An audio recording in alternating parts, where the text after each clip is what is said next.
Hari ini kami akan membicarakan tentang 3 persoalan.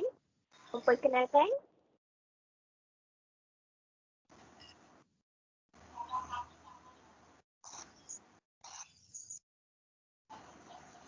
untuk pertama ataupun question yang pertama akan diterangkan oleh saya, Nur Syazwan Abdul Rahman, 17/1002. Saya Anissa Maisyara untuk presented question nombor 2, nombor metrik 17-F 19F1029. Saya Siti Nur Adila Iliani untuk presenting question nombor 3, nombor metrik 17-DHF 19F1057.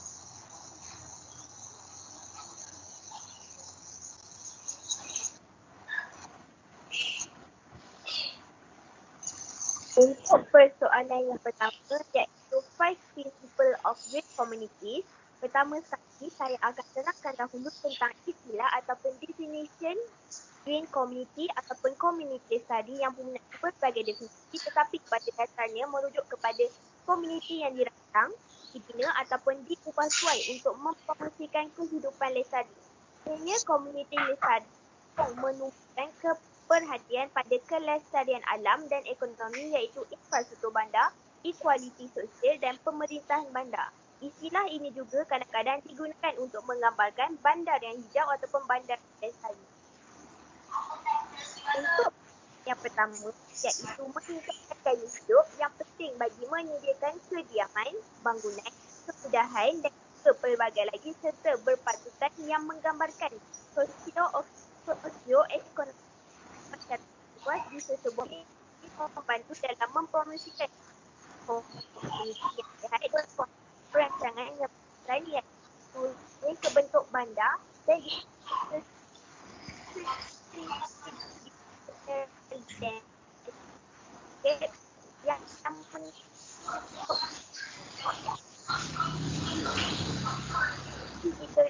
ini juga seterusnya untuk meningkatkan kedua, ini penting bagi memberi peluang kepada masyarakat untuk mengakses pelbagai lagi sistem pendidikan dan pelajaran. Ianya juga mencipta pelbagai peluang pekerjaan yang memenuhi keperluan ataupun di sesebuah bandar tersebut. Ianya mendorong keluaran dan barang perkhidmatan tempatan serta membolehkan pelaburan berterusan dan juga bergerak dalam peluang perniagaan tempat dan memastikan perniagaan dan juga komunitas. Seterusnya, ia juga berperanan bagi menerapkan pendekatan pengurusan impak citaran hidup untuk mendorong kecekapan sumber dan mengurangkan kos citaran hidup.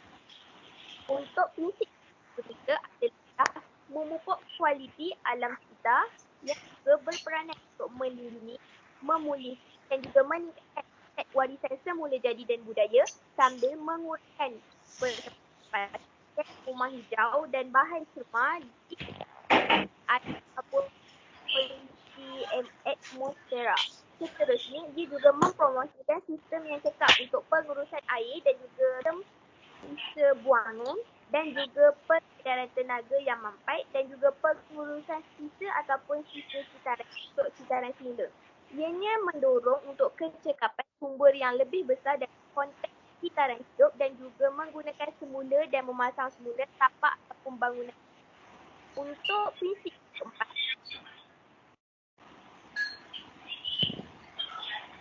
kecemerlangan reka bentuk untuk mencipta peluang pekerjaan, memperbaiki dan menghidupkan segala komponen kawasan, tempatan ataupun bangunan yang ianya bagi menyediakan fleksibiliti ataupun penyesuaian bangunan dalam perancangan sambil menyesuaikan dengan berkesan terhadap perubahan dan juga keadaan dan juga fizikal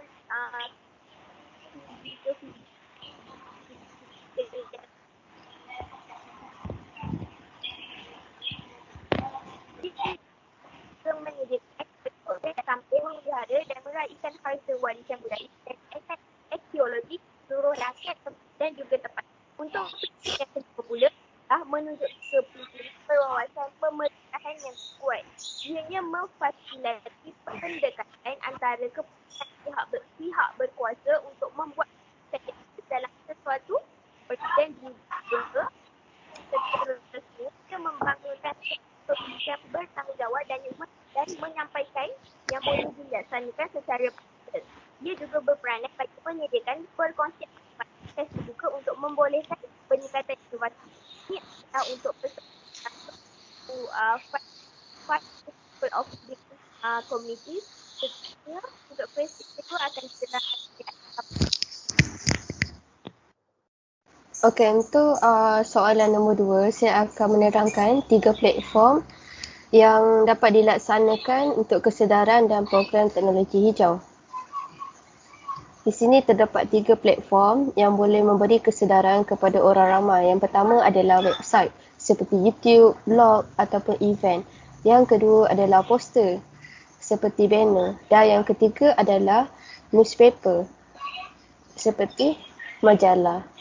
Okey, untuk yang pertama, teknologi hijau di Malaysia merujuk kepada penggunaan tenaga yang cekap dan menjimatkan. Selain itu, ianya boleh menjana impak pantas dalam kehidupan kita dan mengurangkan penggunaan karbon dan pada masa sama meningkatkan kelestarian alam sekitar. Untuk yang kedua adalah banner. Ianya memumpuk budaya berhayati teknologi hijau dalam kalangan pelajar pada setiap peringkat melalui pembangunan sistem sukatan pelajar yang efektif. Yang ketiga adalah majalah. Di sini adalah untuk menyelaraskan pertumbuhan industri teknologi hijau dan meningkatkan sumbangan terhadap ekonomi negara.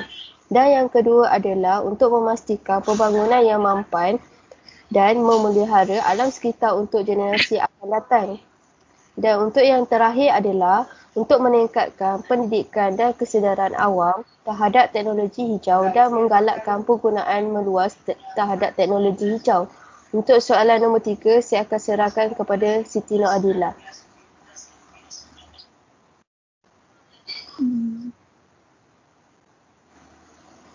Okay, untuk soalan ketiga, 5 basic principle green practice adalah yang pertama, reduce, reuse and recycle. Untuk kedua, electricity saving. Electricity saving adalah penjimatan tenaga elektrik. Contohnya, padamkan semua lampu dan peralatan lain yang tidak diperlukan apabila tidak digunakan, seperti selepas waktu pejabat dan hujung minggu. Laraskan suhu penghawa dingin kepada 24 atau 25 Celsius atau lebih panas setiap kali anda berasa sejuk. Pastikan pintu dan tingkap luaran sentiasa ditutup dan jangan benarkan udara sejuk keluar dari rumah anda. Penyelenggaraan yang kerap dan servis tahunan untuk memastikan kecekapan dan prestasi tenaga yang maksimum. Untuk ketiga, water saving. Water saving adalah penjimatan air. Contohnya, pastikan paip air ditutup dengan rapat selepas digunakan. Galakkan keluarga kita untuk menjimat air di tandas dan di rumah dengan meletakkan signage atau peringatan. Laporkan sekiranya terdapat sebarang kebocoran kepada pegawai yang berkaitan untuk pembaikan segera. Yang keempat, water recycling and recycling adalah pengurangan sisa dan kita semula. Contohnya, guna semula kertas yang telah dicetak pada sebelah muka saja untuk mengambil nota, mesej, atau mencetak. Lepas tu, sediakan bekas bagi mengumpul kertas yang digunakan hanya pada sebelah muka saja. Laporan dan dokumen yang tertentu boleh dimuat turun terus dari laman web yang dilihat pada skrin komputer. Gunakan papan kenyataan ataupun email untuk pengumuman status terkini dan minit mesyuarat. Guna semula sampul surat seboleh mungkin, terutamanya untuk menghantar maklumat dalaman. Yang kelima, pantry and food. Contohnya, tempat tong kita semula. Sediakan kotak peribadi untuk kaki tangan untuk tujuan kertas yang boleh dikita semula. Elakkan daripada membeli makanan secara bungkus individu. Pilih produk dengan pembungkusan yang minimal, contohnya kopi, krema dan gula dibeli secara pukal. Jangan meminta beg plastik semasa membeli makanan. Gunakan bekas yang boleh digunakan semula apabila membeli balik makanan. Bawa bekas sendiri atau bekas yang disediakan khas oleh pejabat. Elakkan guna sudu atau garpu dan cawan pakai buang di pejabat. Okey, dah. Okay, the science of the today is the technology of tomorrow. Kota daripada Edward Teller. Sekian, terima kasih daripada kami.